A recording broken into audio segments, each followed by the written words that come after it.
afternoon, I'm Cindy Hsu, now on air and streaming on CBS News New York. We start with our first alert weather coverage. Massive cleanup operation is underway after yesterday's storms dropped inches of rain on our area in just a short period of time, sparking flash flooding that claimed 2 lives in New Jersey. The storm turned streets into raging rivers, and a home was leveled after an explosion during the height of the storm. In the city, crews are cleaning up the excess water and debris from the subways. These are the latest pictures of a tree that toppled onto cars on the Upper West Side. This is at 95th and Columbus Avenue. We start with Christine Sloan in Berkeley Heights. Christine. Cindy, residents in Union County say they have not seen flooding with this intensity in recent years. As you said, 2 people were killed in Plainfield because of the flooding, and the nearby town of Scotch Plains was underwater at the height of the storm and flooded. Governor Phil Murphy touring Berkeley Heights, New Jersey, Tuesday morning, where the road ripped from out of the ground during the height of the flooding. He called the storm that swept away cars devastating, saying areas that never flood are now flooding. We're not unique, but we're in one of these sort of high humidity, high temperature, high storm intensity patterns right now that we've been in before, but it feels like events like last night, again, not just in New Jersey, but as a general matter, are coming more frequently with more intensity. So I would just say that, therefore, everybody needs to stay alert. Police say in Plainfield, 2 people killed in the flash flooding swept away in their submerged car into the Cedar Brook. In neighboring Scotch Plains, the center of town underwater, the Green Brook pouring onto Route 22, then roaring into Park Avenue, where the bulk of the businesses stand. CBS News cameras there as rescue crews plucked people out of the raging waters. This man in Berkeley Heights says it is the worst he's ever seen. His car is gone. I couldn't get in my car last night because it was flooded out. Berkeley Heights mayor says she even experienced some flooding in her garage. I've seen water gushing out of the roadways. I've never experienced that, almost like a geyser. I'm so sorry. Large boulders that have, rolled down Mountain Avenue.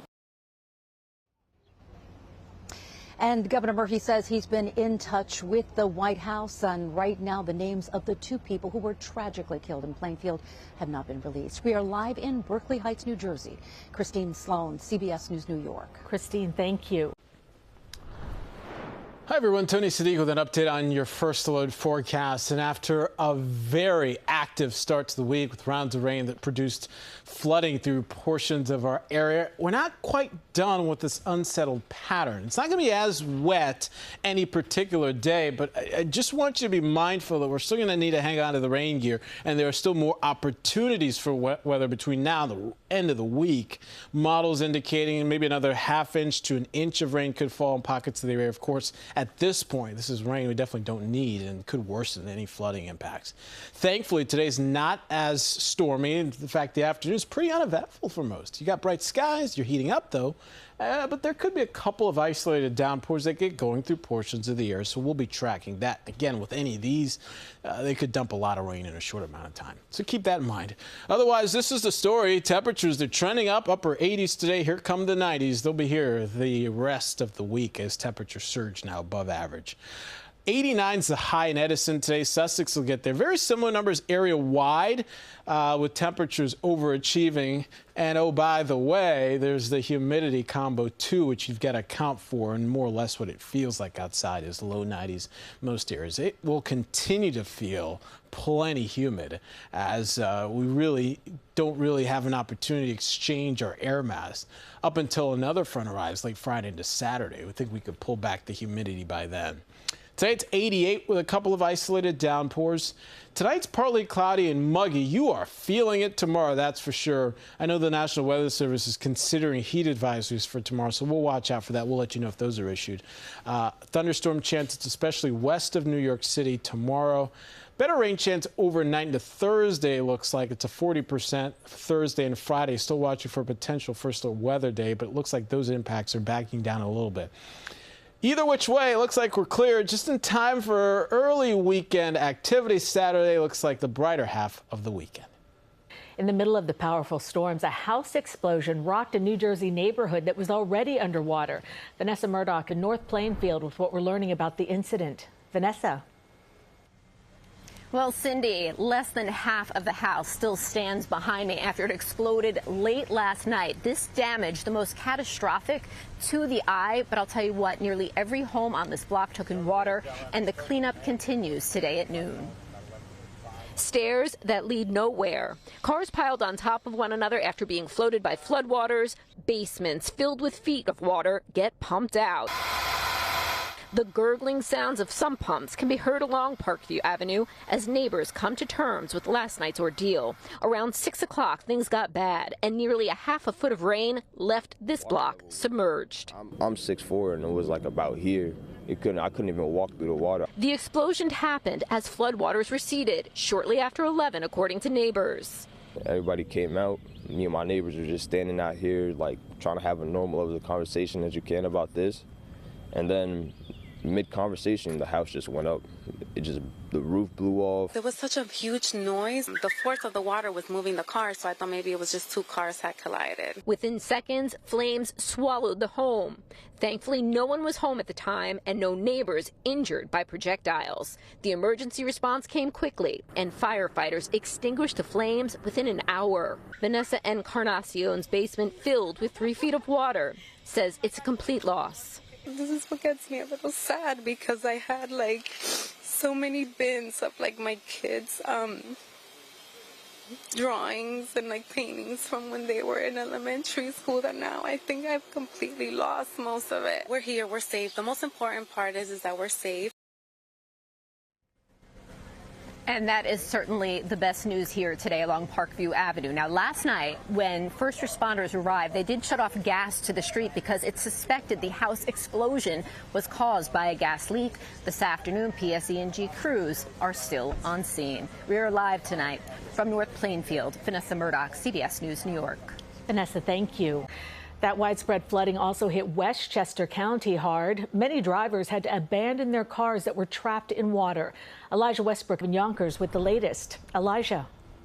That's right, Cindy. Well, I can tell you that drivers are experiencing something completely different than what they did just hours ago. And what I mean by that is they are looking at clearer roadways. There are some portions of the Sawmill River Parkway that have reopened, but it's these side streets that I want to give you a perspective of that could create some trouble for you. This is a look right now from Mobile 2, and check this out. You're looking at an SUV that is completely surrounded by water. This as crews work to pump out the water from areas like this in hopes of reopening the roadway in time for the evening rush. Tuesday's morning commute was undoubtedly a mess for drivers along what would normally be a bustling Sawmill River Parkway.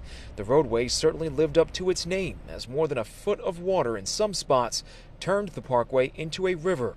Everything is flooded here and there. I've never seen it this flooded in my life, and I grew up here. So actually, it's kind of concerning. And you can see why. Pictures we captured on the Odell Avenue overpass overnight show how far the flooding extends on the parkway, and you can hardly make out the lane markers in the road.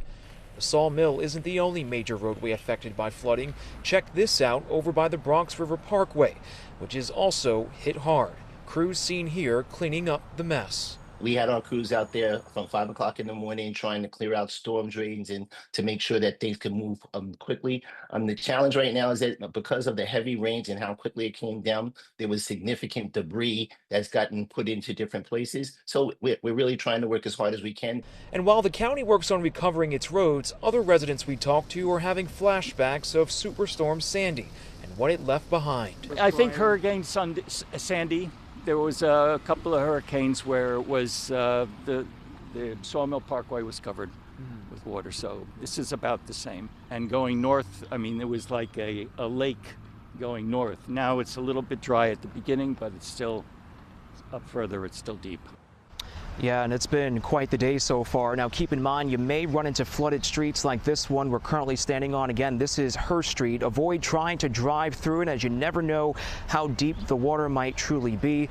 Of course, take that car we showed you just moments ago as a reference. We're live this afternoon in Yonkers. Elijah Westbrook, CBS News, New York. And the storms made a mess for subway riders at several stations, including the 28th Street station in Chelsea, where water gushed onto platforms. The flooding led to delays, with the A, B, C, D, R, and F lines all impacted. There was also flooding at 34th Street Penn Station, one of the busiest stops in the city. MTA CEO Jano Lieber spoke with us this morning about what needs to be done to prevent this in the future. Stormwater system accommodates about 1.5 to 1.75 inches an hour. Last night, in that 1 hour, we had well over 2 inches of rain. So what happens is the system backs up into the subway. We're working with the city. We say you got to increase the capacity because we're getting more of these torrential rainfalls. Lieber says you can expect full service from all MTA lines today. The rough weather has led to some power outages in our area. In New Jersey, PSE&G has 1,776 customers without power. JCP&L has just over 2,300 customers in the dark. Con Ed has 1,210. Orange and Rockland 25, and PSEG Long Island has 94. There have also been delays at our major airports today. JFK has had 174 flight delays. Newark has had 114, and LaGuardia has had 98. And be sure to stick with CBS News New York as we track the damage from yesterday's flash floods in the state of emergency in New Jersey. Our First Alert team will have the latest on air, online, and streaming at cbsnewyork.com.